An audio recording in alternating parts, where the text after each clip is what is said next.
What's up, Buttercup? How are you? How are you today? It's a beautiful sunny day here in central Illinois, and it's going to be pretty warm today, but nothing like the last couple of weeks where we were heat indexes of 109, 110. It has been super steamy hot, and I'm happy that we're getting a little bit of a break from that. The next few days coming up are just looking glorious as far as weather goes. So I'm anxious to be able to get outside and do some things and not have to worry about like heat stroke or something crazy. I wanted to give you an update on what has been going on around here. I am going to try something a little different. I'm going to try to stop the video or break into the video with a few pictures of some food prep that I do and kind of talk through that like with like a voiceover type thing. So we'll see how that goes. Tech is not I'm not terrible at tech, but it's also not my greatest ability either. So, you may understand. Those of you who are Gen X and boomers, like, we've grown up with all these things changing, and mostly we're pretty good at them, but some of them, it just takes longer. And there's also some impatience. Who's impatient? Moi. There's some impatience going on too, so you know how that is, because it's eventually you're just like, forget it. Do I really need to do this? Do I really need to learn this? That's me on the regular. If I can't do things perfectly, I just get frustrated. And then I just, kind of tap out for a while. But I always come back. Like, I have another channel that I started last year, and I haven't done anything with it for months and months and months. And so I'm going to try to resurrect that as well. And I'll tell you more about that later. But hello. Oh my gosh. Welcome to Julie's Carnivore Quest. First of all, this is my 20th video on this channel that I started May 1st. So thank you for being here. I'm honored that you would take the time to listen to my riff on whatever is on my mind that day and share with me your experiences. I really appreciate that so much. And I love being able to kind of connect in that way where we might not live nearby each other, but we can still connect and chat a little bit back and forth in the comments. I love that. I want to shout out a few people who have commented recently and shared some of their experiences with me. Janice and Nancy and Darlene and Debbie and PDX Oregon. I think that's Pacific Northwest. No, what does that mean? PDX. Okay, I'm interested. I'm not familiar with that lingo, so fill me in, please. Hello, thanks for taking time to watch and comment and connect. I love it. So that's what we're here on planet Earth for, is to connect with other humans, right? Isn't that what we do? Anyway, I appreciate it because that's just your way of encouraging me and sharing with me, and we all have to support each other in whatever way we can. So let me show you what I did over the weekend. Now, I live in Illinois, and our state fair is always the first 2 weeks of August, 10 days. And it's always hot AF. Every year, hot AF. 100%. And on the last day of the fair, early in the morning, there is a race event, a 10K. It used to be a 10K. Now it's a 10K and a 5K. And it's been going on, oh my gosh, I don't know how many years, 30 years maybe? Every year, though, it's called Abe's Amble. Because this is Illinois and the land of Lincoln, and everything is Abraham Lincoln, right? Everything is like Lincoln this, Lincoln that, right? So it's called Abe's Amble. And I've done the 10K a bunch of times. The first time I did that event was in 2005. And it was I've done the 10K mostly But this year I did the 5K, and this is the second time I've done the 5K. And some years I haven't done the event at all, and I have just assisted at the event as like a course marshal or something like that. But let me show you the things that they give out finishers medals. I guess it's the adult equivalent of a participation trophy, but you have to finish the race in order to get the medal. So you have to finish it. But here's what we got. So we got two. So there's this one for the 10K and 5K. Abe's 10K and 5K. And here's the medal. Kind of cute, sparkly. I have so many different medals that I have earned at these different events, and they're so fun. But then really, what do you do with them? Like, what do you do with them? Like, my kids aren't going to want those, anyway. But then, let me tell you the other thing, is there is a training program for 10K runners. Or, well, not just 10K, but there's a training program for this event specifically. And it starts at Memorial Day, about Memorial Day, and it goes all summer. And so it's kind of geared for people who you don't have to be new to running or racing, but it's really geared for everybody to sort of form groups based on their pace and to train together as socially. And it's great to have a training partner with anything, like your team sports or anything, right? Like what we're doing here. It's great to do things as a team or as a group. And so they call that training program Abe's Army, right? And so the Abe's Army members also got a medal. Abe's Army 2025. It's all very patriotic. There we go, 2025. So I got those this weekend. It was really fun. I'll tell you what, it had been so blazing hot this past week that I was a little concerned, because that heat can take it out of you quick.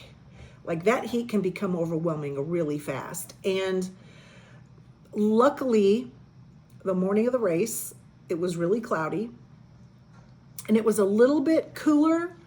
And because of the clouds, the heat hadn't really got extremely built up yet. And it was really cloudy, and I could hear some thunder in the distance, Illinois. And I just walked the 5K with some friends. We didn't try to run or jog. I mean, literally, I did not. I just walked.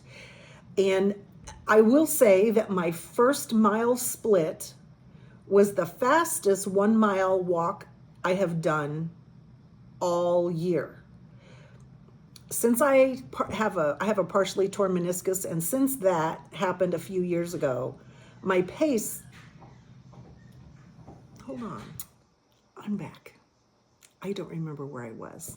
I'm pretty sure I was talking about my 1 mile split.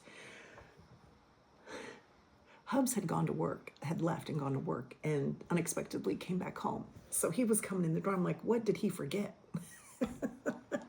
I mean, he's a trucker. He can't just run home very easily, right? So once he gets to the job, he's not turning around and coming back. Okay. So my 1 mile split was about the fastest it's been in quite a while, which is good. I really enjoy getting outside and walking and doing 5Ks and 10Ks. I've done some half marathons in the past.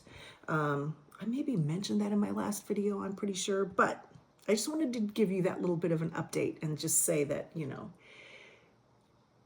one thing I noticed is that when I here's the other thing that happened on race day. So here's the other thing that happened though. On mile 2.5, it started to sprinkle. And you're thinking, okay, it's cloudy, it's cool, it's still humid, and I don't hate that it's sprinkling. Like it was kind of refreshing, it was kind of nice, it was kind of enjoyable.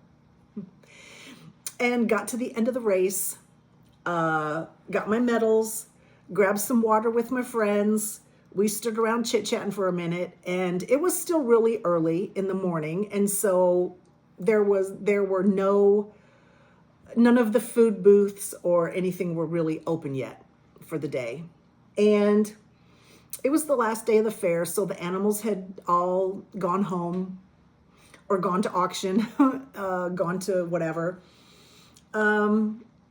So I didn't really want to hang around and wait for things to open up, because I was like, I don't need those little mini donuts that they cook fresh. I don't need the lemon shake up that has a bunch of sugar in it. I just want to go home and have bacon and eggs, right? So my friends and I, we each kind of went and did our own thing. And I had to walk about a half a mile back to my car where it was parked at the whole other gate, like all the way from where I was to the whole other side of the fairgrounds. And on my way back, it started raining. And I ducked into one of the animal barns that had been cleaned out for the year to get out of the rain. And I thought, well, I'll just wait it out. I'll just wait. And I waited and I waited and I waited. And it rained and rained and rained and rained. And finally I was like, well, it's not stopping. Like, I looked at the radar and it was going to rain for like half an hour. And I was like, I'm not going to stand here for a half an hour. So I thought, the heck with it. I'll just walk. I'll just get to the car and I'll just be wet. Now, I usually have a towel in my car. I did not have a towel in my car this time. I mean, I keep that in my car just for such an event, right? Anyway, as I walked farther and farther away from the shelter, I got to where there was nowhere to duck in out of the rain.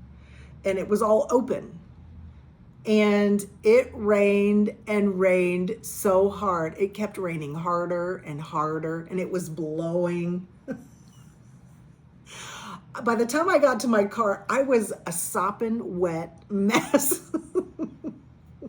My shoes were like squishy.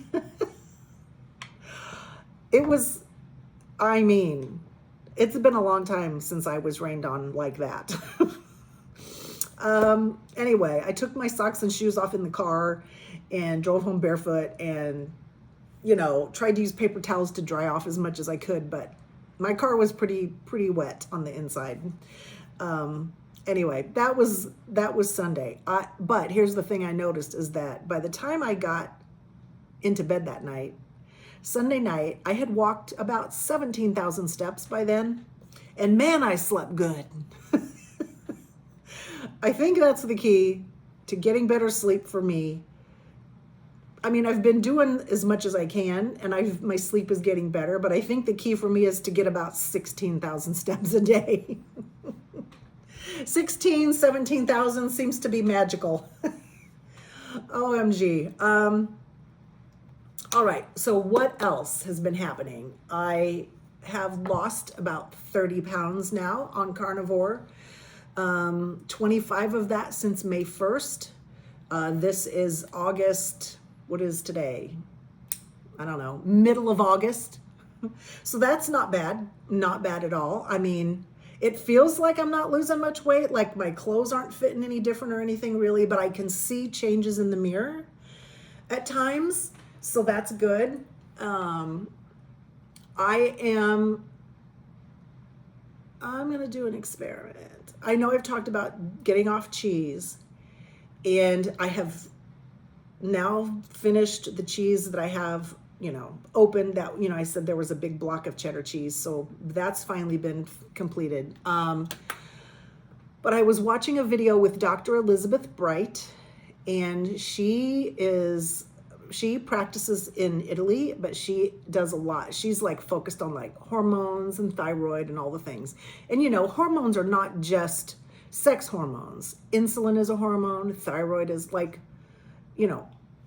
there's a lot of hormones in our body. Cortisol, ghrelin, leptin, like there's a bunch of hormones, and the thyroid is like the main one that regulates all the rest. So she does a lot of work with like thyroid and hormone, like trying to get them to optimal levels through diet. She uses a carnivore diet. But anyway, the way I was listening to her talk about, food sensitivities to, different things. And she talked about pork being one that because it's not a ruminant animal, it's maybe not as easily, people are more sensitive to that than they would be maybe to beef because of the two stomachs and all that. And she goes through and talks about all the sciencey parts of it. Like, I can't remember all of the sciencey parts. but to hear her say the things, you're like, okay. Like, it makes total sense, you know? I believe in science. So, and I know I've talked about this before, but I think it's important that we all see what works best for us. Like, what works great for me may not work for you at all. So that's why I think that it's valuable to share, because we learn different things from each other that we might not have thought of or might not have realized. And so when Dr. Bright was talking, I thought, okay, some of the things she's saying I have noticed for myself, so maybe I am sensitive. Even though I love bacon and pork belly, maybe I need to take a break from that for a week or two and see what happens. So that's what I'm going to do.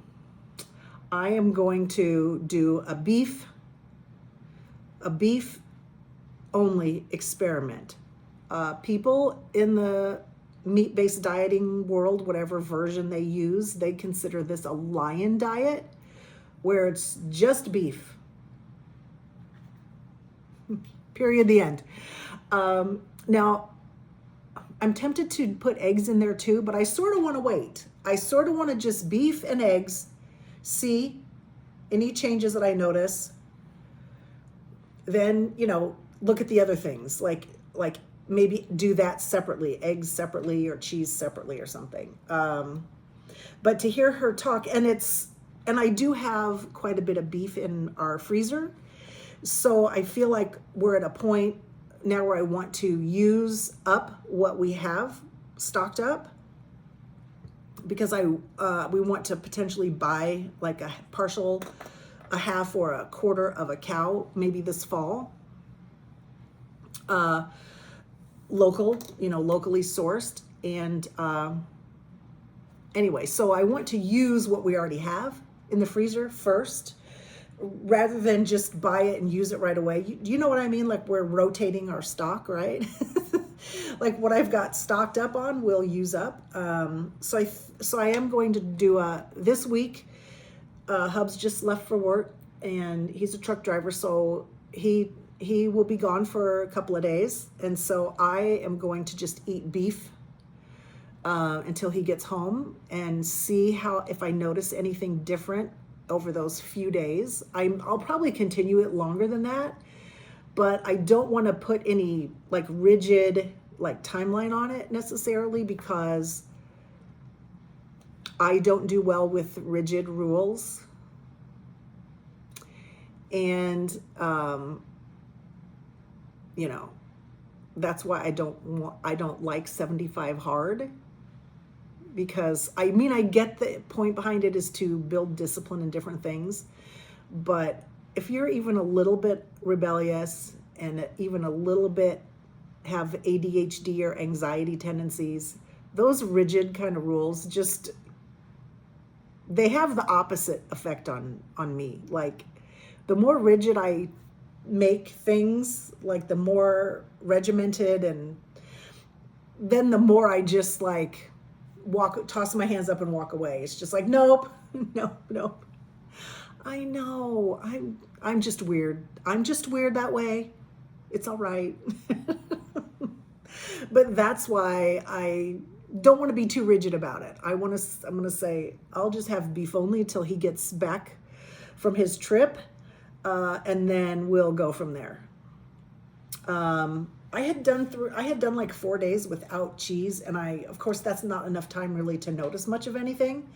But hearing Dr. Bright talk about, if you give it even just a week or 2 weeks, and then you have something else, if you're sensitive to that, you'll probably notice that fairly quickly. It will become like, okay, hold on, what did I do? Like, what?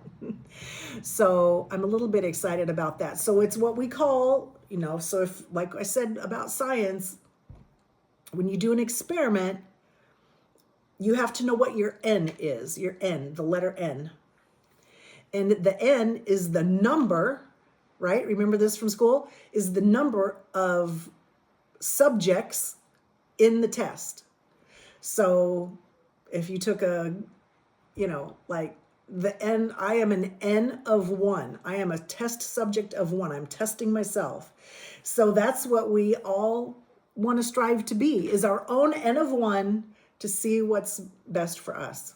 So there we go. But yeah, I just wanted to share those things with you and say thank you so much. I have a bunch of new subscribers, and I appreciate that so much. YouTube loves it when people subscribe, even if you maybe don't have time to watch all my videos or whatever, but just the fact that you think, hey, I've enjoyed her topic. YouTube loves that. And it helps me reach other people who might be like me, woman, menopausal, wanting to improve their health without a bunch of crazy medications, without a bunch of really, hard to follow eating plans, or without a bunch of supplements and all that stuff. Now, I can see that I have talked a long time already today, so I'm going to record the food video separately and talk you through those things. And one of them will be just how I like to eat pork belly. Another one is a thing I call egg bake. And it's really great because I'll show you the version I make for the hubs. And then I'll tell you how I modify it to be fully carnivore, which is just really a couple of things. And then I'm going to show you what I put in my chuck roast when I put it in the slow cooker. And it's chef's kiss delicious every single time. And it is the simplest thing you've ever seen. Okay, talk to you soon. Love you. Have a good day. Tell me what experiment you're doing, would ya? I want to hear about it.